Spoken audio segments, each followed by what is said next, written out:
my job is to win. And here comes Mark Cavendish.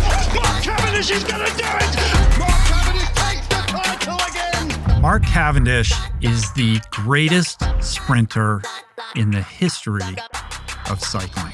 That was just a piece of magic. Mark Cavendish, one of the most successful sprinters of all time. I'm still doing what I love as a job, but you forget that you're doing what you love as a job. Mark has won an astonishing 34 stages of the Tour de France. If you put it into the kind of context of what a race is, you learn from positives and negatives, don't you? I've had good luck before, I've got bad luck now. That's life, that's bike racing, you know? How are you feeling about the season that lies ahead? Yeah, good. If I do everything I can do to the best that I can do it, then I'm happy. There's a pressure to win it, and it's how you deal with that that is the biggest factor between first and second. There's so many little things about a sport which make it just beautiful. It's a different kind of race this year. I'm extremely proud to introduce you to our newest brand partner, On. Check out their lineup of super comfortable, sleek, and durable pieces for yourself at on.com.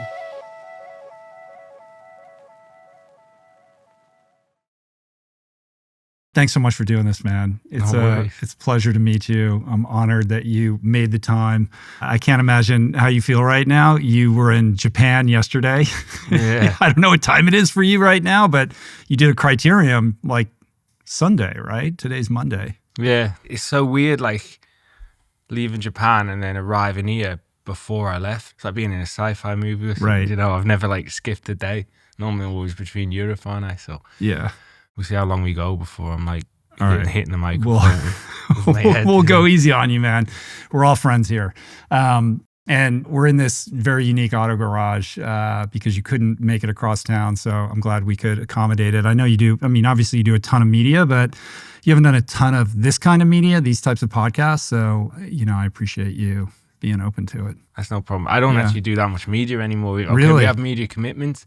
We have to do around racing, but I don't really do even that much media anymore, really. How has the Netflix documentary being out there kind of changed how people interface with you? Like average people who aren't gearheads. Do you know what? Like it thrown me because it's been so overwhelmingly positive. Mm-hmm. Like nothing's ever really happened to me positive without something negative to counterbalance it, you know? And it's been quite overwhelming. Like I wanted to just lock myself in the garage for 2 months because like I just said, like that, you're waiting for, okay, can't be something good without the backlash. Yeah. And then I think mostly was like quite laying myself bare. You know, as a sports person, you don't, I guess the best way to describe it is you play a character, don't you? You know, like not necessarily to fans and that, but your rivals, you know, especially as a sprinter, you have to, there's a certain, I guess, stereotype that goes with that. And it's a lot of mind games as well as physical. Sure. And just to lay my real self out there, flaws and all, it's quite, I feel a bit exposed actually, you know? Like, not in a bad way, it's not like, terrified, but I just kind of wanted to close myself off from the world. And That's interesting. I mean, I think 2 observations on that. The first thing is just your openness to even doing it. Like I was curious if that decision was made when you thought you were going to retire, because it's one thing to do something like this post-career, to open yourself up and to be vulnerable on that level, you know, sort of like how Beckham did recently with his thing, but for you to be still in the sport and like reveal a side of you that perhaps there's an aspect of your competitive nature that wishes, you know, people didn't know. It's not surprising that you feel that way. But I also think my second observation is that that is an extension of all the work that you've done on your mental health to feel okay about putting that out there, like this exploration and vulnerability and realizing that it doesn't need to negatively impact your performance. And in fact, you know, evidence has shown that it's made you stronger and more resilient and has contributed to your longevity in the sport. yeah, that's true. We've talking about the stuff with the film, with everything that happened in the film, it's quite organic actually. Like actually when we decided to do something, it was kind of before all that stuff happened. And then just it completely changed because all that happened. Oh, so through it. it's been going on for a long time then, Yeah. making it, yeah. There's a lot more impact with it now anyway than what would just being a Sure. highlights of my career, really. Do you know? Yeah, That's I mean, what it's a we're doing. documentary about mental health. Yeah. That's what it is. Especially now, it's talked about a lot more, which is great. So you don't mind it there. Mm-hmm. Actually, like the biggest thing I say is that from my personal view of mental health, like before I suffered, I thought it was an excuse. You know, like in fact, there's actual things I see in some of my competitors in the past that if I knew then what I know now, like I perhaps preyed on problems that some of my competitors had without knowing. Like I said, I thought just snap out of it. Like what's wrong with you? Like I'm not glad I suffered and suffer. Like I wouldn't wish it on anybody, but at least I can understand, and not just someone that wasn't thought about it. I really thought it was an excuse. Yeah, just know? pull yourself up Yeah, out of the gutter. What's your problem? exactly. It's all in your So- mind. Move forward. Exactly. So Yeah. now I can really talk about it with experience. Like take it seriously. Like I, for one, was not one that not I wasn't even didn't think about it. I just didn't take it seriously at all. As somebody who's been doing this for a very long time, I'm sure you've gotten really good at figuring out what your competitors' weaknesses are. You're going to exploit those physically, but like, how can you exploit those mentally, right? Yeah. With, how you're interacting with these people. Does it make you less inclined to do that, or are you still able to kind of deploy that? No, a lot less. Like Yeah. cliched smack talk, say, do you know, which was something I employed quite a lot in the past. I just don't do it now.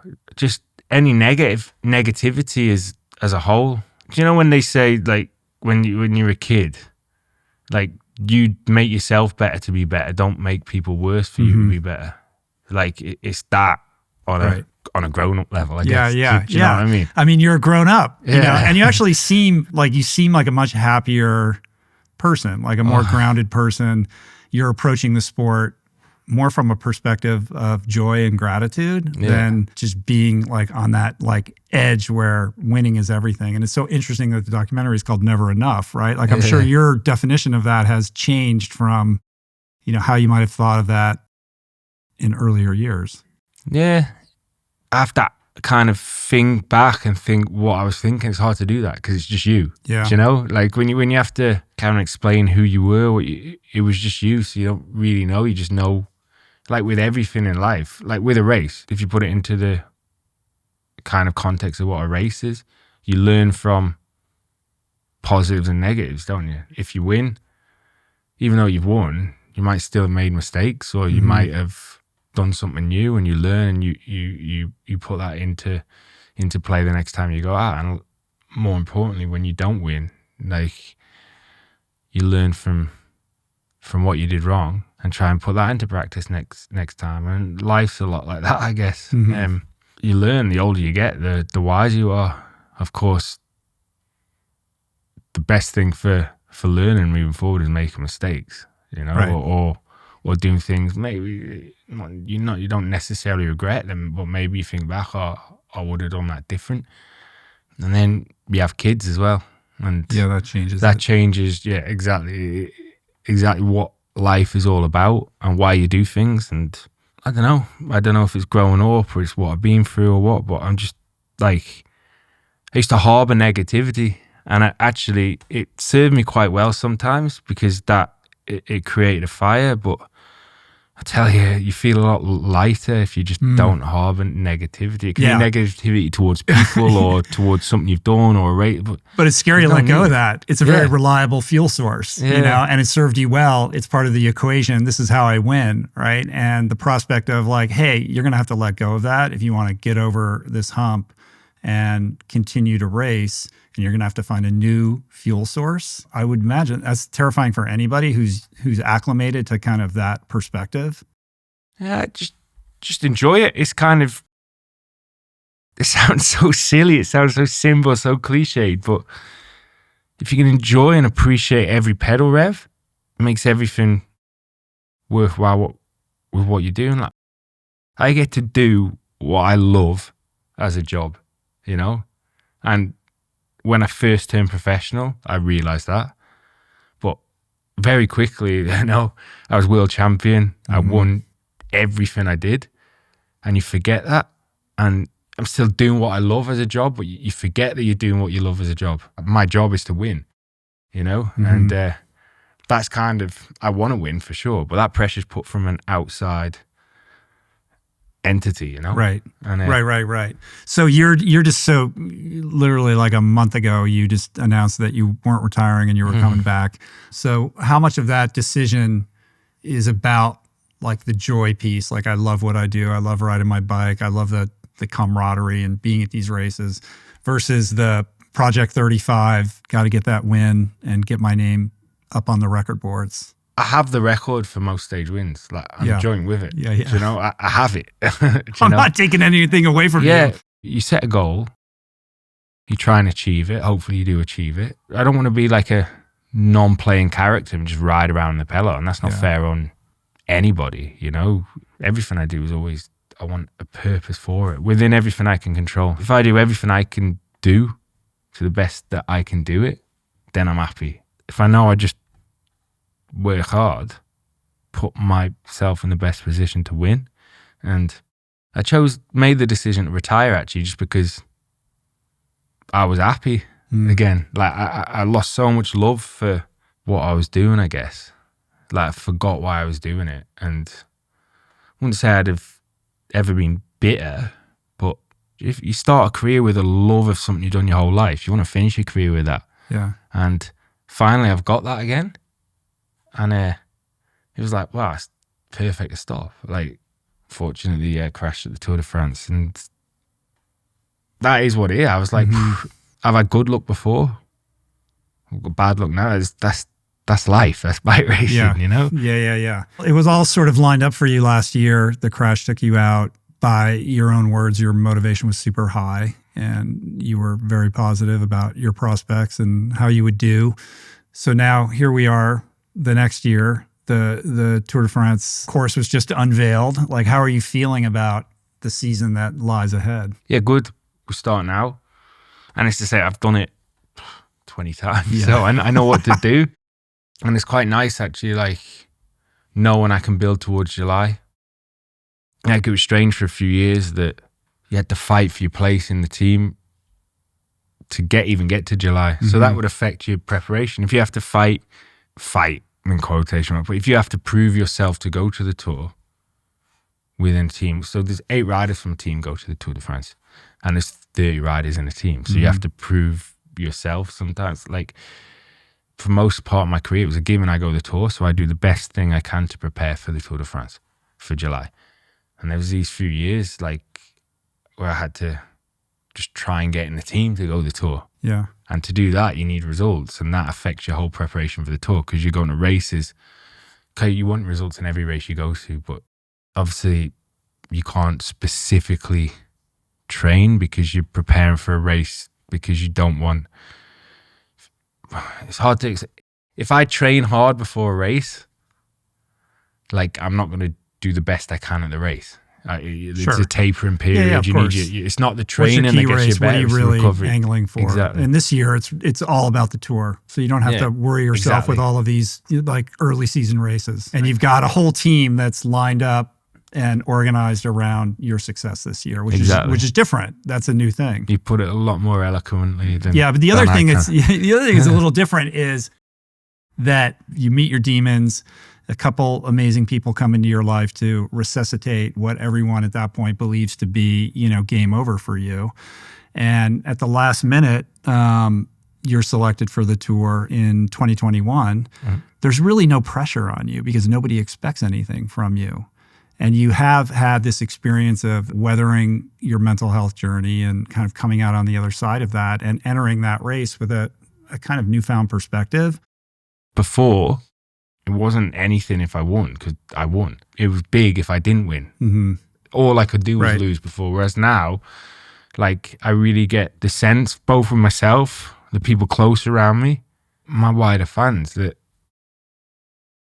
it's just a bonus. Yeah. Do you know what I mean? It's a nice target to have, to stand alone and stage into the Tour de France. But it's like, Your identity is not hinged on like, how you're going to perform. Whereas before it was a failure if I didn't win. Mm-hmm.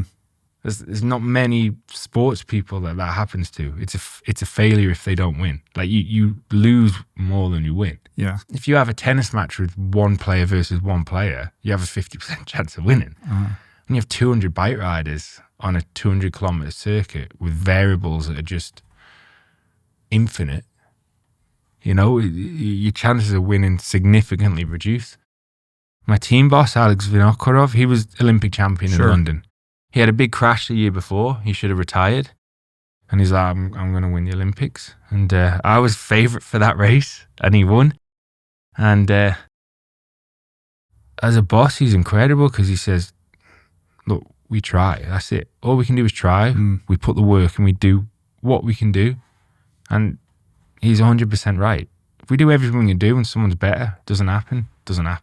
If we do everything we can do, we put ourselves in the best chance of winning. And I think if we do what we do, then the chances of winning are quite high. Yeah.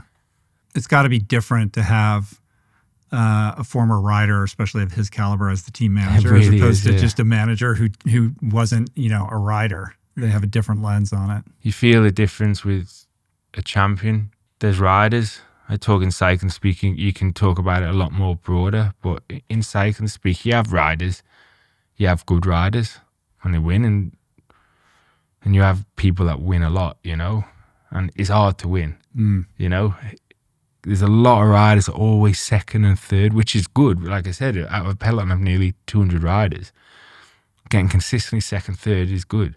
But the difference between getting consistently second and third and winning, to get a win, it's crazy difficult. Every athlete I know is going to tell you that having the right gear is key to performance. If what you're wearing is poorly crafted, it's just going to put distance between you and those goals you've set. You owe it to yourself to invest in the best, and the best is On. I'm obsessed with the Cloud Ultra, great on the trails, and I just got the new next-gen Cloud Stratus 3 for the road. I'm loving those. But On also has this incredible line of lightweight, high-performance apparel that is just beyond anything I've previously donned. It's like this second-to-none second skin. I love to rock the sweat-wicking Ultra Tee and the Ultra Shorts, which have this pocket right at the base of the spine that perfectly anchors your phone. No jiggle. I'm just so proud to partner with On, and I love their vision for the future where their gear is fossil-free and engineered for circularity. So check out their amazing lineup of super comfortable, sleek, and durable pieces for yourself at on.com.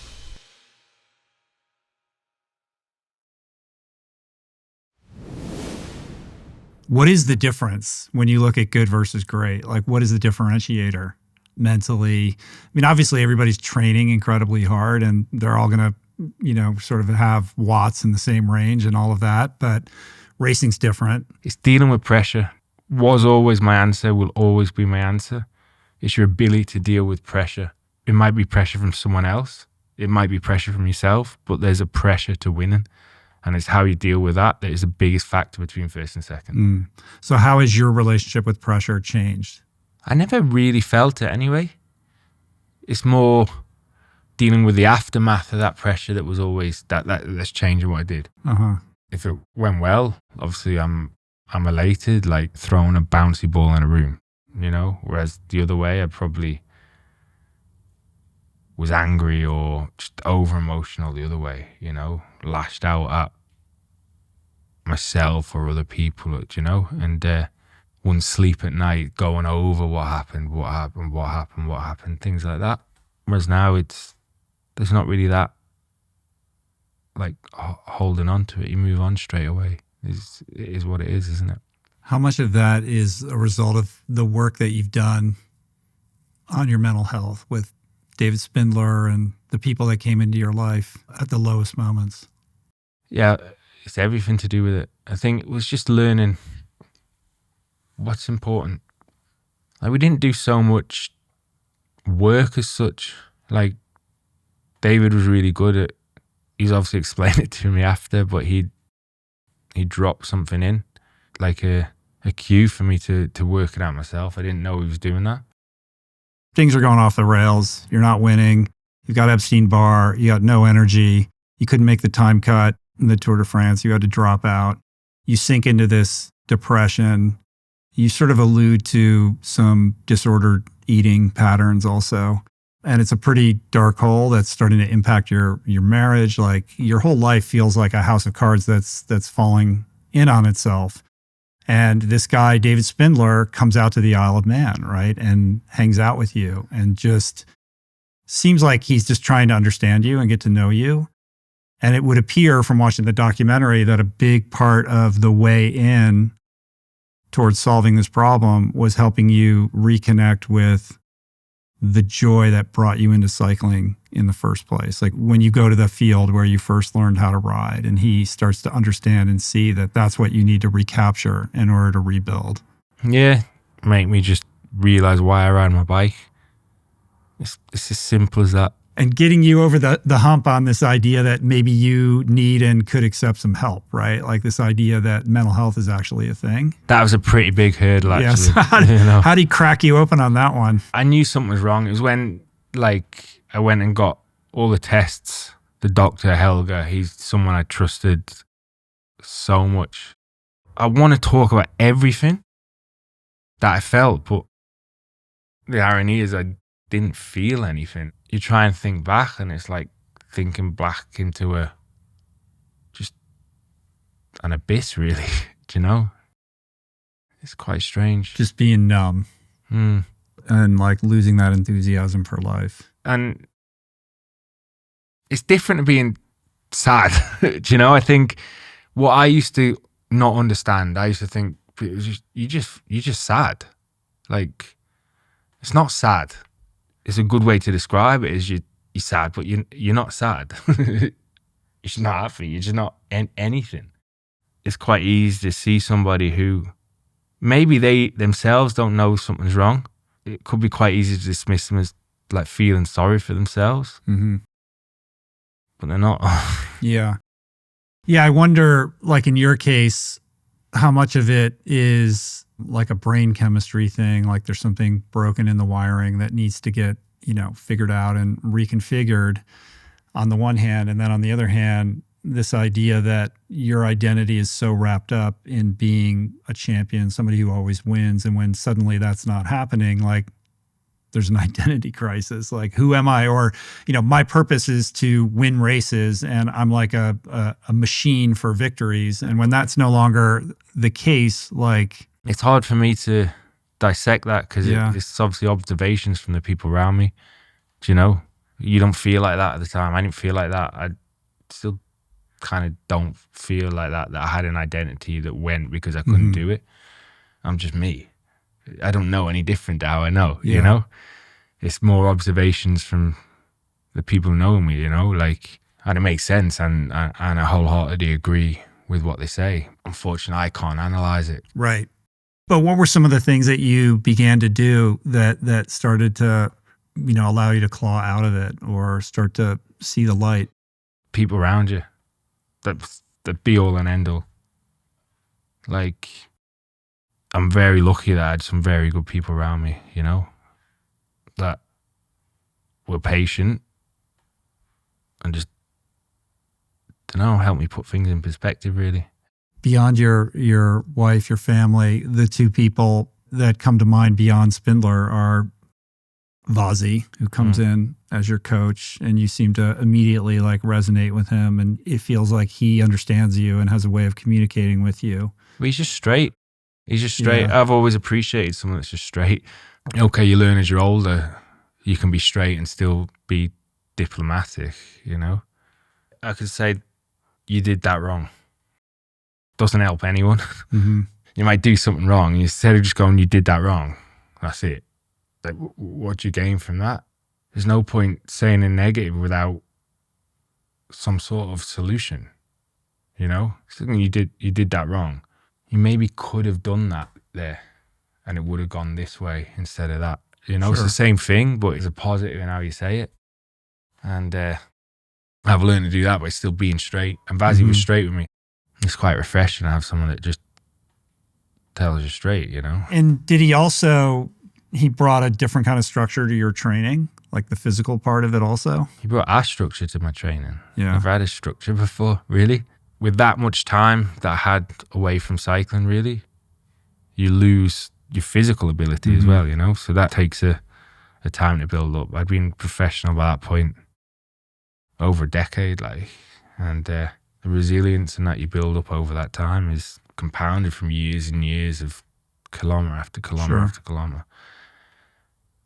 And having a big block off, it's like retiring and coming back from retirement. Yeah. It, you know, it doesn't just happen. You have to work, and I think he was able to do that. I still don't like training structure. I don't like how we train. Like, I'd rather go out and ride, you know? But I understand that. How has that changed and evolved as you're aging up, like in terms of recovery and just being really precise and intentional about your workouts? Is that more important than it used to be? Are you still able to bounce back? No, the sport's changed as well. Yeah. So you have to be more dialed now. When I started, hey, there was sports science, but there wasn't the data there is now to collect. So basically, you turn professional if you won races as an amateur. That's it. Mm-hmm. Now, the majority of the peloton, they never won a race as an amateur. They're just, you can see physically from the data that they're strong. So everybody's strong. Not necessarily good bike riders, but strong. So like, the speed is just ridiculously high. The bikes are faster, so the speed's higher. And just everyone's strong. Yeah. Like everyone. So you have to level up in terms of your training. Yeah, but at the because I'm same not very time, good. I'm not like you're really just gonna like ride your bike around. Yeah. Old school style. Yeah, really. Coffee rides. I'm not. I'm Do actually some tempo, call it a day. I'm actually a bit of a runt in cycling. You know, I just ride my bike a lot. So, but there's a whole generation of cyclists coming up who, to your point, incredibly strong, power to weight, all that kind of stuff, super dialed. They understand the technology. There's all these gadgets and trackers, and there's no end to the amount of data you can collect and kind of mine to get better. But at some point, that doesn't replace experience or, you know, I mean, frankly, like the balls to race, right? Like all of that stuff is more instinct and experience. Yeah, instinct more. You still have to work out. You set a plan before and you can know. The more you can go over something, the more you do something, the more it becomes instinct. You do it without thinking, you know. Yeah, and that's a benefit of age, I guess. Yeah. You've had many scenarios before. I do want to like indulge you with one thing. I want to show you something. Can I show you a clip? Yeah. There goes Mark Cavendish. Mark Cavendish is going to do it. Oh, he's done it.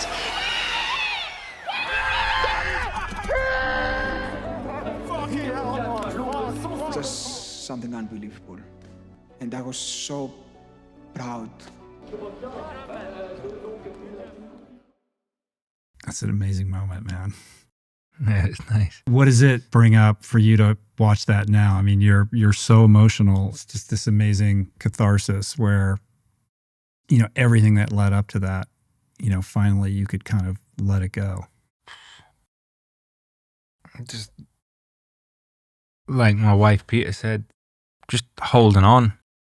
It was just finally letting go of that hold on. Like it might never have come, might not have won there, and then might never been able to let it go. Do you think about that? Like, No. had things gone just a little bit differently, like you might not have had that Not at all, opportunity? 'cause they didn't. Yeah. Yeah. You know, like we'd done everything we possibly could within our control to do it, you know. That's all you can do. And fortunately, it made for a successful race. Yeah. It sounds quite unromantic to like how I talk about it. It's as simple as that, really. Like, just could let go there and then. Like, and it did happen like that. And that's why it went like that, really, Yeah. you know. Did you just feel lighter and the confidence was there, like the rest of the tour after kind of, Yeah. you know, breaking that seal Yeah. became easier and more joyful? I wouldn't say I felt lighter because I didn't feel pressure anyway going into that. It wasn't like I had everything to gain and nothing to lose there, you know. So it wasn't like I felt any pressure go because there was none there anyway, but I definitely felt the confidence after that, and I felt the confidence that the boys had as well. And that is a massive factor. It's always been a massive driving factor in my performance, is how committed my teammates are, you know. You don't necessarily have to be the strongest, but if you're committed, you're probably better at everyone else. It's another cliche, like a strong team is way stronger than a team of strong people, you know? It feels like your team this year going into the tour is very strong. You've got your lead out sorted. You got Vinokourov supporting you. You've got Vazzy. You've got all the elements, right? So that must feel good. Got committed boys. I know that, which is nice. And lads that know me, you know, I work. I always think you get a good sense of how a team's going to perform by not how they are on the bike, but how they are at the dinner table. So where we go, we stay in hotels, and not quite often you'll have 2, 3, 4 teams in the same hotel overnight, and it can change which teams you're with, and that it's too complicated to go in how they do the hotels. But I always think normally a team will go to dinner about the same time, finish dinner at the same time. The teams that stay longest after they finish eating at the dinner table are usually the more successful teams, as a rule of thumb. Yeah. But the difference between your sport and a lot of other sports is you're not training with these guys day in, day out. Yeah, it's a mad sport like that. Yeah. And even that there's only one guy crosses the line. And you've got to be simpatico with your lead out. So I'm smaller than most of the guys as well, so I have to trust where they're going, and that's built on a lot more than just being on the bike. And I'm fortunate to have some of the best, most selfless people in the sport during my career, you know. I'm very, very fortunate for that. It is such a weird thing though, because most of the training you're probably doing alone, right? But that's nothing like the racing and nothing like the teamwork required to, you know, for you to be successful and your teammates to be successful. You come together for these camps and then you see each other at races. It's mad. And can you imagine? It doesn't make sense, actually. Can you imagine being a lead out guy where you know you've got to train, you've got to make yourself vomit in training by going hard so that you could go and make somebody else cross the finish line first? Okay, the team's winning. There's only one rider has their name on the... Yeah. For me, that's incredibly special. For guys that know their job is to sacrifice themselves for somebody else. And they'll go out and hurt themselves at home just so they can hurt more to support you in the race. Like, it blows my mind. Yeah, there really isn't any other sport like that. Nah. It's what's so beautiful about this sport. There's so many little things about this sport which make it just beautiful, you know? When you look at the layout for this year's tour, like where's your head at in terms of, it's a different kind of race this year. It's not ending in Paris with the Champs-Elysees. No. You're in Italy for part of it. It's a very challenging course. Yeah. For all riders. But for a sprinter, like, you don't choose whether you're a climber or a sprinter. It's a physiological makeup that defines if you can go uphill fast or not. Doesn't matter how much I trained. If I only trained on hills, I'd still be last up a hill or one of the last. I just wouldn't be very fast in a sprint. Yeah, next year's Tour de France is very hard for anybody that can't go uphill decent. Like, it's always hard, you know. It's never easy. It's never easy. To make a time cut, to finish, it's never easy. To put it into perspective, the last group on the road on a mountain day, which is normally my group, we would finish a stage in a faster time than the winner of what's called l'Étape du Tour, which is a Grand Fondo, a massive amateur event that does one stage of the Tour de France. Yeah, you get ringer amateurs out for that. Yeah, you know, but it's a whole different tier. Yeah, it's not just a level above. It's a complete other level above. And then there's the gap between, you being in that final group coming over the hill versus, whoever's taking that stage. That's a huge time gap too. Yeah. Look, sometimes it's like we're never going easy and talking. You're never doing that. But sometimes it's not as close as it might seem. Say we're likely to lose 38 minutes in that one stage on the winner. Mm-hmm. But the time limit is 45 minutes. We're idiots if we only finish at 38 minutes and not right 44 yeah, minutes. Yeah, because it doesn't matter. Yeah, it's really quite done. It's calculated now. You can work out what the winner will do, and then you work out how many watts per kilo you have to do on each climb, how much time you'd lose on each climb, and then you can work out the overall time you'd lose. So you can kind of ride to a You still have to be able to do that, and it's a lot higher than even your average amateur cyclist to be able to do. It's quite calculated.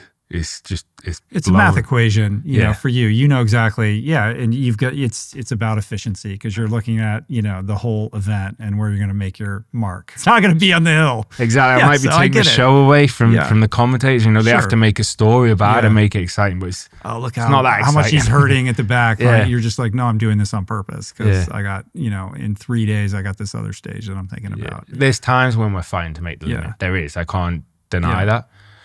But it's not that often, really. Yeah, but it's still fucking hard every single day, right? The grind of like doing that day in and day out and having done it for 20 years, like I can't imagine. And it's a loneliness, to be fair. Yeah. Like, even though you're not talking, you're not riding, if you're in a big bunch, there's so much going on that you're thinking about that. Because any little thing and you go down. Yeah. When you're on your own, all you're thinking about is the pain in your legs. And that's actually hard. It becomes a mental thing rather than a physical thing, if that makes sense. Because it's all you have to concentrate on. You have nothing else to concentrate. Do you know? And it's that day in, day out of loneliness when you think everybody else is. For me, that's always the hardest thing to overcome. If you go on social media and kind of scroll through, the sort of fitness influencer ecosystem, you see a lot of people talking about gadgets or some kind of supplement or this new recovery modality or that. My sense, though, of all the kind of super elite performers at the highest level of their sport do very little or any of that whatsoever. It's like you train hard, you eat what you need to eat, you go to bed early, you're with your family, you try to see your friends when you can, and that's basically it. Like, is that your approach? Like, it's a very old school approach, but my sense is that like that's how you kind of do it. Yeah, obviously there's big sacrifices, but it's pretty straightforward life. Like it's harder for somebody that, like I said, it's my job. I get to do what I love as my job. That's all I have to do as a job is ride my bike. But at the same time, in fairness, like it's another year of having to get out there in the freezing cold and the rain and like ride by yourself and all of that, like to maintain, kind of the level of motivation that you need to keep doing that. It's like, it's not an easy life, even at your level. No, but still get to ride my bike. Yeah, that's true. Like, okay, you would like the choice to not go out if you didn't want to go out, but quite like going out. There'll obviously be times when I'm not going to be loving it, but I still every day know I'm lucky to do what I do. Every single day. At the end of this year, so there's no pronouncement about whether you're going to keep going or not? No. Are you playing that year by year? I don't know, really. But I'm old now. Like, I'm racing with... You'll be 39 at the tour, right? Yeah. And I'm racing with lads whose dad I race with. Yeah. I race with their dads, There's a few of them that they're only a year older than my eldest boy. It's like... How did they treat you in the peloton? Like, what is their relationship with you as the old guard? I don't know, really. Like, I'd only be looking at it from my perspective, but I'm asking, like, Tadej Pogacar, like, he's won the Tour de France 2 times. My 5-year-old is, like, his biggest fan, and he, like, signed jerseys and stuff for him. So I'm going asking him for a signed jersey and stuff like that. So it's kind of a bit He's 25, out of racing, right? Yeah. He's like 25 years old. Yeah. He's a good kid, like brilliant kid, that lad. Just, I don't know. They're still my competitor. If and when you decide to, call it a day for good, what does life look like? Like, do you have a sense of what you would do, where you would invest your energy? I'll stay in the sport. That's for sure. I'm quite happy with my team. Astana, Kazakhstan. So manager maybe in the future? I hope so, something like that. Yeah. We'll see. I just love it. I love teaching. I love camaraderie, being with my teammates. You know what? The only one thing that I don't like about my job? Having to get dressed to go for breakfast. It's like I thought you were going to say coming and doing podcasts like this. Hotels, like if you go away on holiday, it's nice to be in a hotel. You don't have to do your washing, make your bed, make your breakfast or dinner. But when you spend 78% of your year in a hotel room, honestly, like it's so nice to be at home and not have to get dressed to have breakfast. Just go down in my underwear and just make a coffee. Do you still have to share a room at races? Yeah, it depends what team you're in, really. Yeah. But I like to share a room. Yeah. Always have. Like, I climb the walls if I'm on my own. I like to chat, joke, talk about the day, talk about other stuff. Like, I like company in the room. It means a single bed instead of a double bed, but yeah, I like that company, really. Yeah. The other crazy thing that happened to you is this situation where your house was robbed and these people broke into your house, and from what I read, what I understand, like a guy like held you at night, had like a knife to your neck. Wasn't anything I wish on anybody. I can't imagine. 3 of them have been convicted, right? But there's still one guy who's at large. They can't track him down. Yeah. But he's did a good job, really, It wasn't the nicest night. I can't even wrap my head around that, what that must have been like. Yeah, not nice. Like, especially, it stays with you a long time after. Like, especially, like, my boy, he was 3 at the time, in the room in bed. I had a crash a few days before. I had a collapsed lung. So I'd been in intensive care a day or so. A few days later, my wife had come to pick me up. She drove me home. And yeah, so I was in bed a bit bad. Middle of the night, they came in and they beat me pretty bad, but I'm pretty happy I was there, Like, I had a friend who was away and they tied his wife and kid up, and went in his house. The same guys? I don't know. I don't think so. I don't know. But I count myself lucky. Yeah, that's. Do you know what I mean? Sorry that happened. I can't fathom it.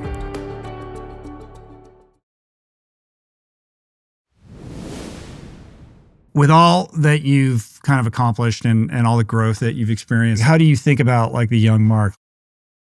There's a couple of things, but I think I'd say something, but then would that affect? You don't know which way you go with it. One, don't trust people. Like, I was just completely trusting, and that leaves yourself quite open to be, really burnt,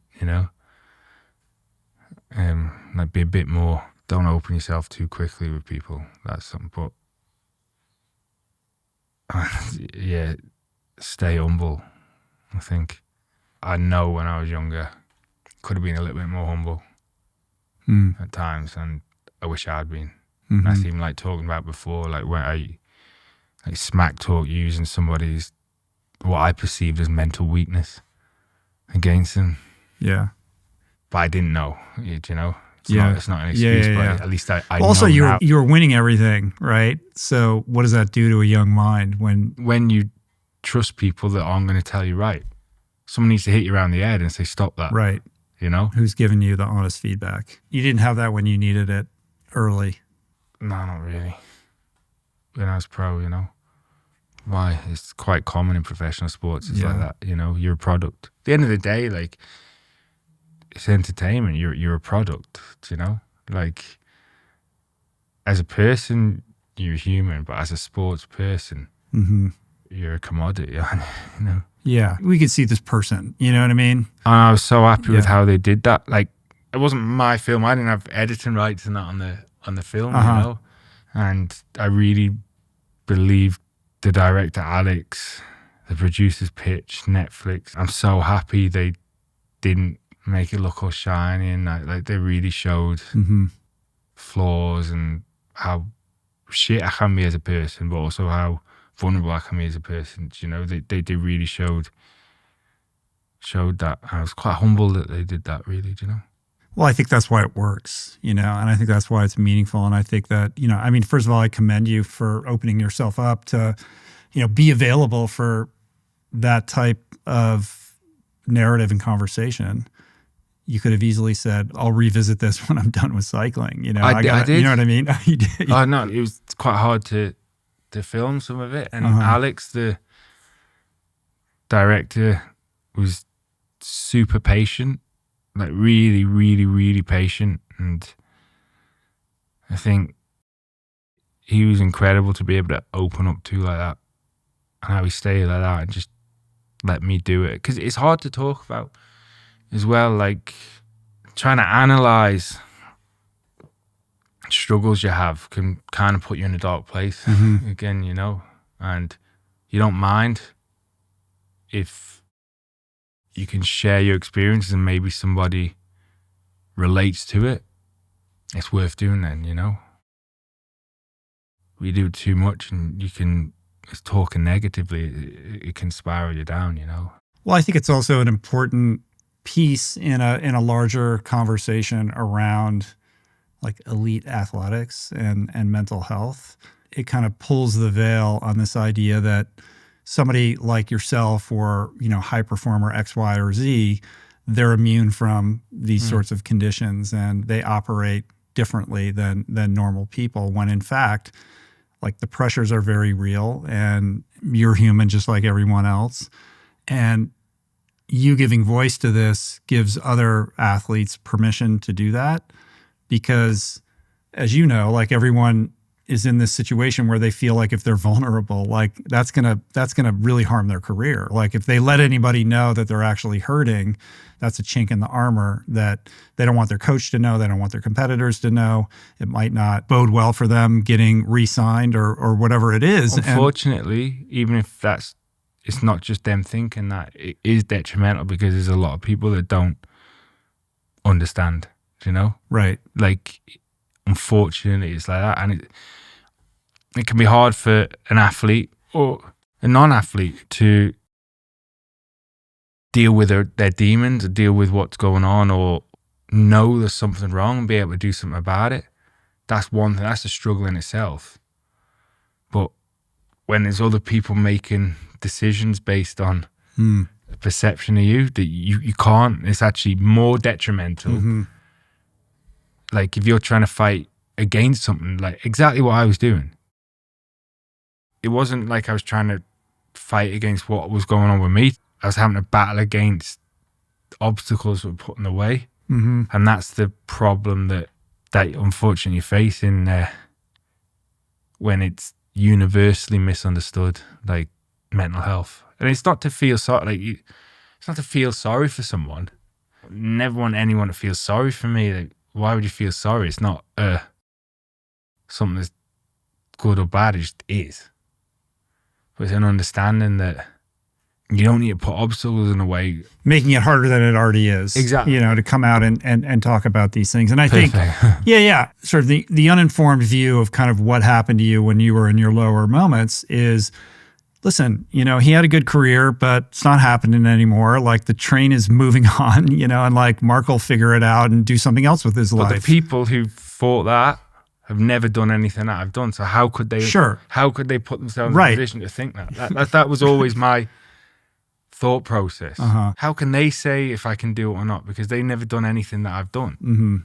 Do you know? No, I understand. But they were the ones stopping me, showing them. If Right. that makes sense. I'm not showing them, doing it. It was like you try and go forward, and for every step you do, and you're having to push The door is being shut. Like, Yeah. we don't want to hear about it. And Yeah. your whole thing was like, you don't go from being the best in the world to suddenly like being shit No. and not being able to do it. Like, something's wrong. You can decrease but they were steadily saying over time. listen, you're old, whatever, like blah, blah, blah. Like, we're done with you. As opposed to, well, let's try to understand what Mark is saying here. And the fact that, good people came into your life who honored that, and you went on this journey with them, came out the other side and proved like, indeed, there was something wrong with you. You addressed it with the physical stuff, the Epstein Barr, but also the mental stuff, and came out, counterintuitively having to deal with vulnerability and mental health and all these things that, you probably thought were weaknesses, coming out not just stronger, but a more fully actualized person who's happier in their life and more grounded and like can connect with, gratitude and all these sorts of things that, you put blinders on as an athlete to perform, and realizing that, oh, that's a more sustainable source of strength for me that can power me through many more years and great successes is a really powerful contribution to how people understand not just mental health, but like athletic performance. And I think you've also sidestepped whatever kind of existential crisis you might have had in the wake of retirement, thinking, well, what am I going to do now? I'm used to this like super, exciting, high level, rare kind of life that nobody gets to experience. I'm probably not going to be able to have those kinds of peak experiences. Like, how do I make sense of my life? Whether you're Michael Phelps or somebody else who's coming out of a career where their identity and their whole like kind of way that they operate is based on that, to suddenly being a civilian, precipitates more than a few, mental health crises in like high performing athletes. Yeah, but in all fairness, I've had an idea and got into like plans in motion of what I'm doing after. I never want to just stop, and like it is always, you think your dream is to stop. I've worked, I've been doing this since I was a kid. I want to enjoy my life now. Or like, athletes are driven. That's why they're athletes, It's not just athletes are driven, but many, many people are driven. I need something, a goal. Doesn't matter what it is. I need that. I just need one that allows me more time with my kids, really. Cycling takes up a lot of time. Yeah. The other weird thing about cycling is that, like in other sports, especially really grueling ones, when an athlete, finally retires, they're like, I'm done with that. Like, I don't need to do that. Cyclists always continue to ride. Like, they stay connected to the sport. Their love affair with the bike doesn't go away, which I think is unique fun. and interesting. It's so dynamic, cycling. Like, you can do it competitively as a sport. You can do it to keep fit on any level, spinning or ultra riding or part of a triathlon. You can use it as a mode of transport. You can do it with your family. Kids go out and play in the street, and it like just riding a bike is just so dynamic. You got no, you can go at what speed you want to go at, It's social too. Exactly. Yeah. You can go out on your own or with people, like you said, like socially. You can go for as far you want, as fast you want, hilly, flat. It's so, you're free. I always felt free on a bike. Right. That's why I did it. I still feel free now. Like, I think if I'm not doing Vazzy's efforts, like interval sessions, I'm just thinking on my bike. If you run too slow, you're walking. No. Do you know what I mean? Like, bike, like, okay, you'd fall off. You can choose the speed you do. Like, it's brilliant. Like, You'll always ride. Yeah. Yeah. I'll always ride. I'm not doing a triathlon though. I'd like to see you swim though. No, mate.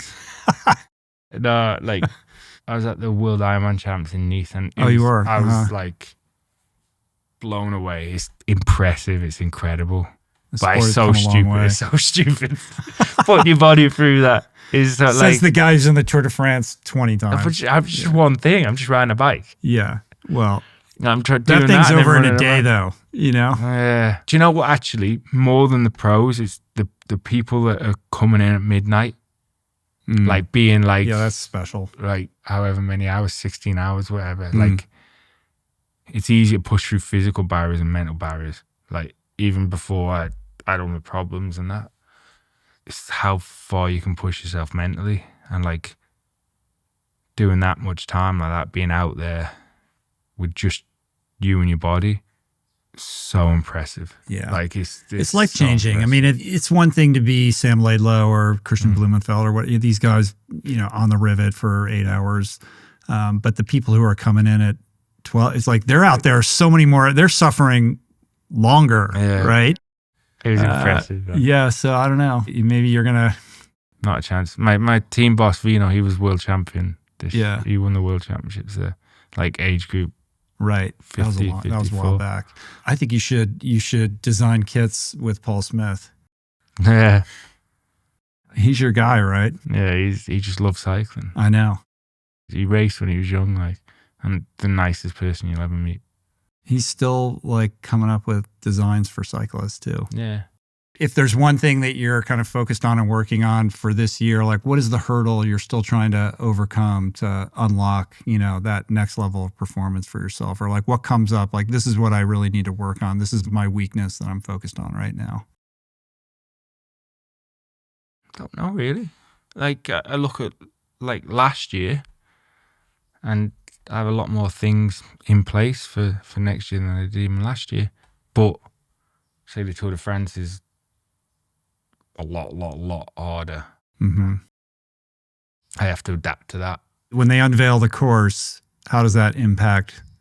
Do you have to tweak and sort of dial in your training Yeah. to customize it? Not right now, but yeah. Yeah. And any things that you have to do, like, now at 39 that you didn't have to do when you were 26? I kind of continue to ride. Actually taking a block of time. So I'm in off season at the minute. And when I was younger, it would be 5-6 weeks off the bike. Then you start again. After I hit 30, it got short and short the amount of time I could kind of have off the bike without it taking a long time to get back. Yeah. Your base fitness is always there. You can't let it go for too long anymore. No. Yeah. You feel a lot more lethargic, don't you? Is there any training that you do off the bike that's different? Like, what does the gym workout look like? The sort of dry land, other things? No, I probably do less off-bike work now than I used to. All my stuff is quite on-bike based. That's Vazzy's thing. A lot of my strength training. There's no gym or anything like that. The strength work's done on the bike. It's all on the bike. And when you're hitting peak training, how many hours a week are we looking at? 30, 35 hours, yeah. There's some weeks you do 15 hours, but very high intensity, 15 hours, It varies. The workload would probably always be relatively the same. You might do just less hours with higher intensity. I don't really know. I should ride my bike. Yeah. Bitch, just ride my bike. I'm trying to make it more complicated than it is. Yeah. It's actually refreshing, honestly. I'm measured in wins, really. For me, I want to win. Yeah. Like at the times when I have to try and get in the team to go to the Tour, then all that stuff kind of matters, but it's for other people, Yeah. If I know I can just be left to my own thing, own devices to be the best I could be to go to the Tour. Yeah. I know what I need to do to win. It's basically getting fit enough. You know exactly what your power to weight ratio needs to be. You know what the number, and you know how to get there. And you want to show up at the Tour healthy, fresh, and be able to strike when the opportunity arises and efficiently ride through the rest of it so that you can basically be in the best position you possibly can for those sprint opportunities. Exactly. Yeah. It's 21 days, so... And you can't control it. There's so many variables, right? Like, everything you do on the first and second day, even though you will have a knock-on effect on the 18th and 19th day, For instance, if it was a really flat first 10 days, you'd probably go in with a little bit more weight. You'd lose a weight in the first 10 days before you got in the mountains, but you'd have a more powerful sprint. Whereas if it's hilly at the beginning, you need to be able to get to the sprints as well. So you'd change your body shape and that by different training. So dependent on the course. Yeah. Yeah. I'm going too complicated now. Even I'm getting bored talking about it. So I'm going to let you go in a few minutes, man. Don't worry about it. Two more things I want to ask you. Sure. One is, was anything left out of the documentary that you wish had been in there? Or is there any aspect of who you are that you think gets misconstrued in the press or that people kind of don't understand about the real Mark? I don't know, really. I don't know if it really matters if someone who doesn't know you, who's never met you, will never met you, has a opinion on your personality. Mm-hmm. Like, they could be right, but most probably they're wrong about your personality, you know? For good or bad, I don't know, you know? Unless you know someone I know or meet, if I make them happy, that's good. If I upset them, then that's a problem with me, and I should sort that out, do you know? If you're affecting somebody's life or how they are now, their day, then that's something you've got to address. My kids, they pretend to be their favourite sports person or pop star. Like, that's when you understand your job as a cyclist, really. You know, if it can be a kid or it can be even an adult. Like, you know, when you go out, don't say you haven't done it. You imagine that person you're seeing on TV. You've done it. For sure, you've done it. You might have been a kid, but you imagine you're someone. That's our job, you know? To be that person when you meet those people. Yeah. Oh, no, when you don't meet them. So it's not your personality, it's what you do. But when you meet them, then it's important to be the person you want them to believe you are. If you're a good person, you bring them joy. If you're not, you affect them negatively. Yeah. That's so interesting, though, because you're thinking about this not just in terms of how you perform as an athlete, but how you're perceived as a public person and the responsibility. Yeah, I'm not talking about how I'm perceived. I'm talking about being the how person I am. you want to acquit yourself the way that. Yeah, I understand that. You should do it for, especially in the world now with social media and the like, that you can manipulate who you are. Sure. Like, don't be perceived to be a good person. Be a good person. Do you know?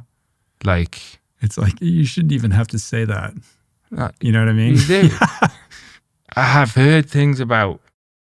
I met him myself. Met him 15 years ago. He was a dick. Mm-hmm. I was a dick. I'm not a dick now. I realize I'm a dick. Right, based on a 10-second encounter that you had, where that person was probably really excited to meet you, and you were in a bad mood or whatever. Yeah. And now his whole view of who you are is based on that. There's someone over at another team bus with another rider. You sign 100 autographs for those 100 people. Mm-hmm. When you're down to the last 3 who've been waiting there for 2 hours, that person has finished getting that one from there and comes and waits there. But you're done. You have to go. The bus is going. It's not, the bus has to go. And you leave. You're not being a dick. Right. Do you see what I mean? No, I understand. Yeah. You can't fulfill that expectation all the time. You can't. Everybody. But there was times in the past when I could have signed 50 autographs and I didn't. I wish I knew before I had kids how much that means to sign autographs. Do you know? Kids is the reason I know, but probably I was a dick for not realizing that before. Do you know? Yeah. Do you know what I mean? Yeah, I understand. But it's also, you know, viewing that charitably, like, you know, you're probably younger and my job is to race a bike. Like, I'll sign as many as I can, but I have other things to do too. Like, I can't just be available. I could make people perceive me as being nice, but it wasn't that. I was just a dick. Yeah, okay. Do you know what I mean? I have to be truthful.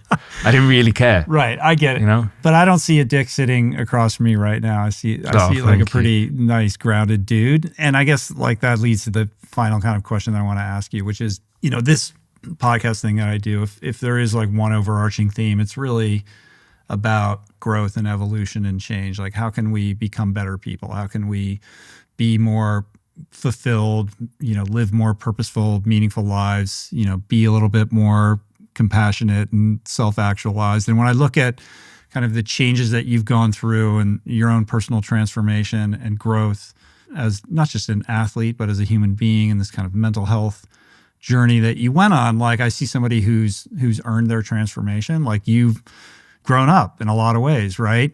And I just want to leave the audience with some thoughts about that process. If somebody's thinking about, like, how can I kind of level up who I am as a person, or how can I welcome a little bit more discomfort into my life to grow and challenge myself? Like, as somebody who's on the other side of one chapter of that, like, what do you tell that person, or what can you impart from what you've learned and the experiences that you've had? Right. For me, of course you can have negatives, but find a solution to any negative, or look for a solution to it. Turn it into a positive.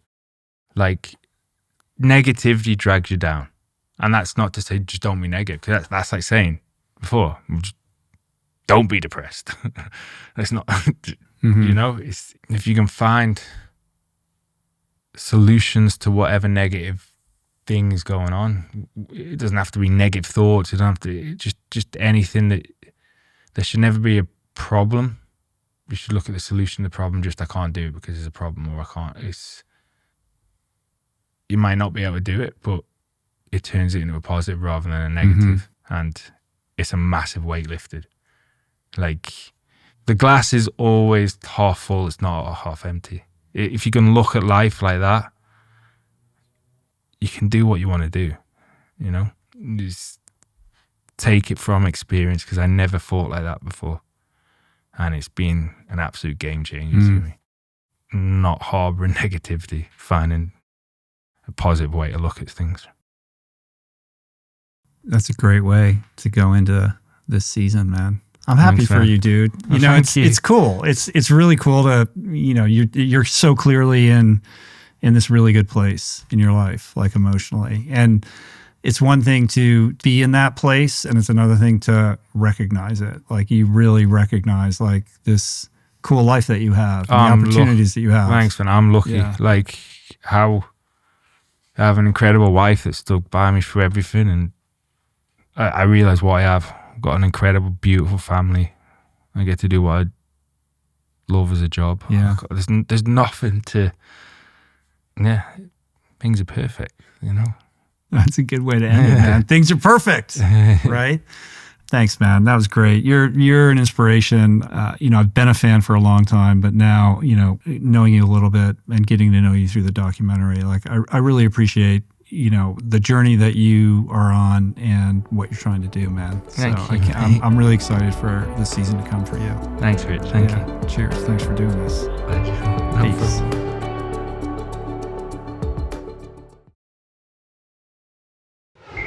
That's it for today. Thank you for listening. I truly hope you enjoyed the conversation. To learn more about today's guest, including links and resources related to everything discussed today, visit the episode page at richroll.com, where you can find the entire podcast archive, as well as podcast merch, my books, Finding Ultra, Voicing Change, and The Plant Power Way, as well as the Plant Power Meal Planner at meals.richroll.com. If you'd like to support the podcast, the easiest and most impactful thing you can do is to subscribe to the show on Apple Podcasts, on Spotify, and on YouTube, and leave a review and or comment. Supporting the sponsors who support the show is also important and appreciated, and sharing the show or your favorite episode with friends or on social media is, of course, awesome and very helpful. And finally, for podcast updates, special offers on books, the meal planner, and other subjects, please subscribe to our newsletter, which you can find on the footer of any page at richroll.com. Today's show was produced and engineered by Jason Camiolo, with additional audio engineering by Cale Curtis. The video edition of the podcast was created by Blake Curtis, with assistance by our creative director, Dan Drake.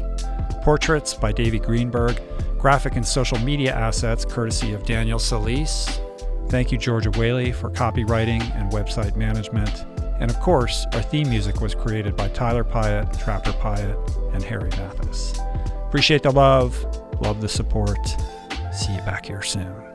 Peace. Plants.